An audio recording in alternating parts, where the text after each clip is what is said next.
খেলাধুলার বাংলাদেশের মানুষ খুব ক্রীড়াপ্রেমী, তারা খেলাধুলাকে ভালোবাসে, কিন্তু অর্গানাইজেশন ভালো ছিল না। আমি আশা করি আমিনুলের মতো একজন কৃতি খেলোয়াড় এখানে এসেছেন, তিনি নিশ্চয়ই খেলোয়াড়দের সাথে পরামর্শ করে ক্লাবগুলোকে অর্গানাইজ করে খেলাধুলাকে আরও মান উন্নয়ন করতে সক্ষম হবেন।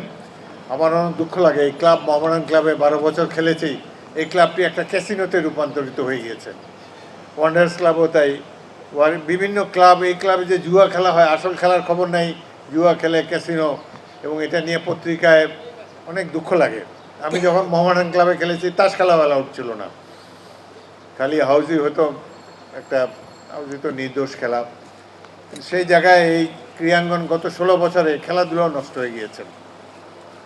এখন আমি আশা করি যে যেহেতু একজন খেলোয়াড়কে আমাদের সরকার এবং দল থেকে দায়িত্ব দেওয়া হয়েছে, আশা করি তিনি এই মৃত ক্রীড়াঙ্গনকে পুনর্জীবিত করতে সক্ষম হবেন।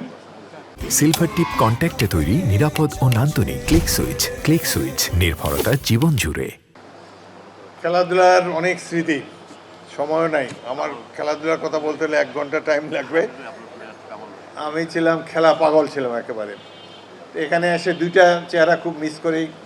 কামাল সাহেব, কামাল এই দেশের সেরা ভলিবল প্লেয়ার ছিল, ফুটবলে মোহামেডান স্পোর্টিং ক্লাবের রিজার্ভ খেলোয়াড় ছিল, কিন্তু দুর্দান্ত ভালো খেলোয়াড় ছিল। তখন জাতীয় দলের স্ট্রাইকার, মোহামেডান দলের সেন্টার ফরওয়ার্ড, সুতরাং আন্তর্জাতিকভাবে খেলার সুযোগ হয় নাই। কিন্তু কামাল অত্যন্ত ভদ্র, শান্তশিষ্ট একজন আদর্শ খেলোয়াড় ছিলেন, এবং তার মৃত্যুর আমরা তার রুহের মাগফিরাত কামনা করি।